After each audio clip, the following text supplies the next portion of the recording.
this second bit of this discussion, we take a look at the M23 conflict in the Democratic Republic of Congo, and we will cover off on a few issues, including the Washington Accords, the involvement of the major powers, foreign powers in the conflict, and regional geostrategic interests driving the conflict.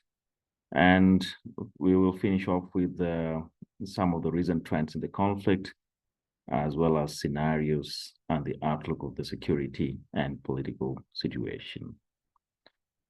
If you can just flip over to the next slide, please. So the Democratic Republic of Congo and Rwanda, on the 27th of June, just about 2 months ago, signed an agreement which was expected to lead to a comprehensive peace agreement. And this took place in Washington, mediated by the Trump administration. So the main provisions of the Washington Accords are highlighted on the screen. What is not outwardly mentioned, of course, is not part of the provisions, is the U.S. military support in exchange for minerals. So that is what underpins this particular agreement. Just a point to take home as a key takeaway. The provisions of this Washington Accords, when you look at other major peace agreements, whether over the last year or over the last decade or over 2 decades ago, they are not fundamentally different. But what stands out at this point in time is the fact that the United States has openly expressed its commercial interest as it mediates in the conflict. So perhaps we can just roll over to the next slide to understand where these interests are coming from. We know that the Democratic Republic of Congo is one of the richly endowed countries, I mean, in terms of the natural mineral resources.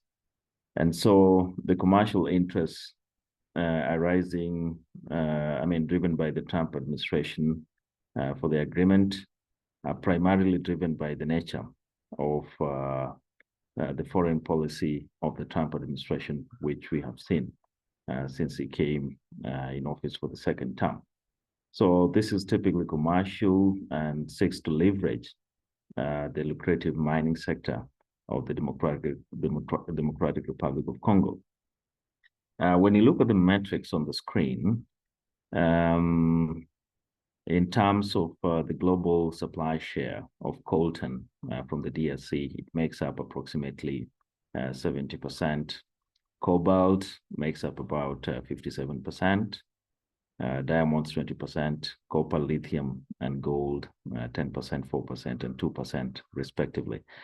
So for coltan and cobalt, especially these are largely mined in the eastern part of the D.R.C, where the M23 conflict is taking place. Now, just over the next slide, please. So the military assistance by the United States in exchange for the minerals is one of a kind type of agreement, quite interesting ones.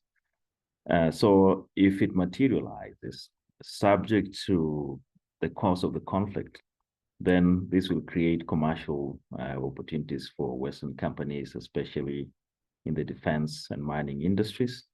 But an interesting point to take home is the fact that China is also a major supplier of arms and military equipment to both the Democratic Republic of Congo and Rwanda.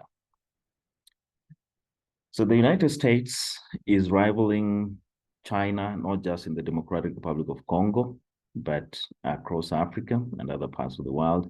But in the case of the Democratic Republic of Congo, the commercial long-term success of the United States is hinged on the cause of the M23 conflict. If the conflict dies down, then that will be a good opportunity for American companies in that part of the world.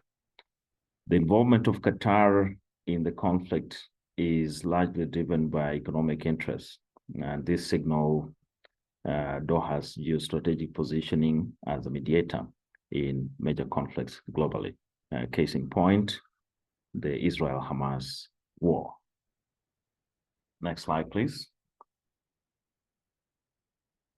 Regionally, the geostrategic interests of Rwanda and Uganda in the conflict, not just the M23 conflict, but other armed conflicts in that part of the D.R.C, are historically driven by commercial interests.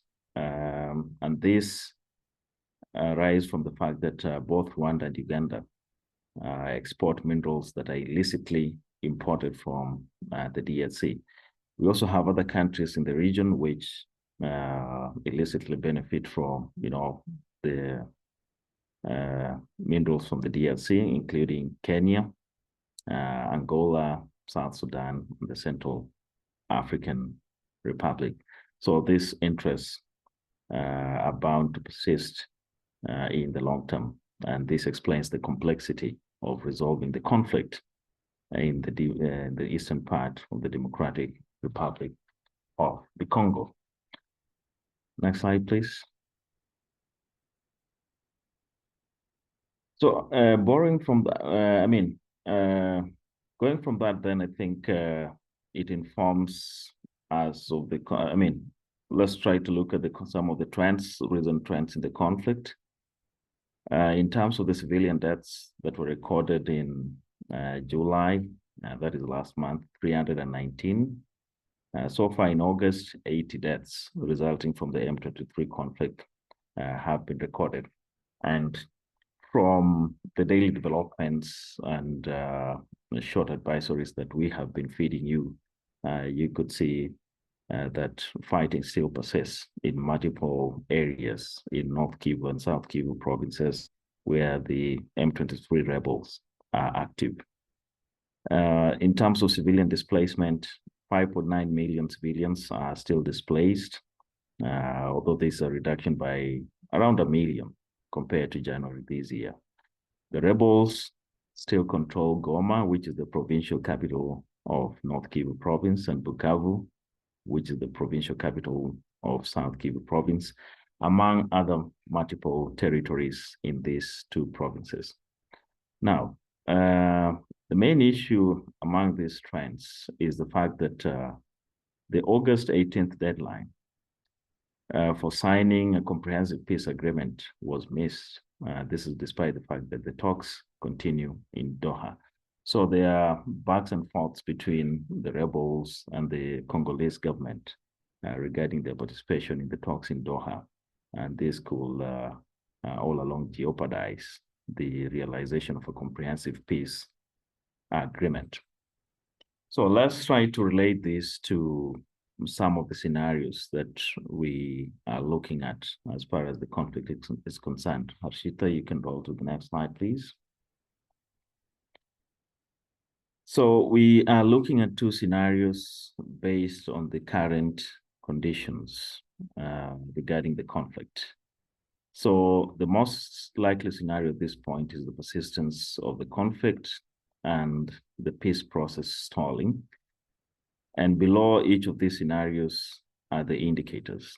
So for the first scenario, the clashes intensifying, violation of the provisions of the Washington Accords, weak commitment to the Doha talks by the rebels and the Congolese government, withdrawal of either party from the Washington Accords. The Rwandan government, Congolese government, as well as the rebels. And then the rebels occupying more territory, Western companies withdrawing, being pessimistic, or not investing in the eastern part of the D.R.C. Would also characterize this scenario. So the less likely scenario at this point is a successful peace process and the end of the conflict. So below are the respective indicators, including a permanent ceasefire, a full implementation of the Washington Accords, full participation in the Doha talks, signing and implementing a comprehensive peace agreement, withdrawal of the rebels from the occupied territories and Western companies, significantly increasing the investments in the eastern part of the D.R.C. So what I'd want to mention at this point is the scenarios could change depending on the speed with which the conflict issues are addressed by the parties involved in the conflict. Now, the last bit of this discussion, briefly we'll look at the security and political situation outlook. So we expect that the risk profile in the eastern part of the D.R.C, that is in the provinces of North Kivu and South Kivu, to remain higher than other parts of the country. And then the escalation of the conflict will further destabilize the Democratic Republic of Congo. And this is based on the historical nature of armed conflicts in the East, that previously changes in government due to that were overthrown due to rebels' activities originated in the eastern part of the D.R.C. But what is even more interesting, especially in the long term, would be the general elections in December 2028. This arises from the fact that the immediate former president of the country, Joseph Kabila, right now supports the M23 rebels. And some of the high-ranking leaders of the M23 rebel group were also or previously served in senior positions in the administration of the current president, Felix Tshisekedi. So if the conflict is not successfully resolved over the next 3 years, then this will directly influence the outcome of the elections and possibly the political stability of the country and the overall security situation as well. Generally, multinationals in the country will face varying risks, exposure to operational risks such as personnel, physical assets, reputational, legal and financial risks. As I said earlier on, these risks are higher in the eastern side of the country compared to, let's say, the southern or western part or some other northern parts of the country.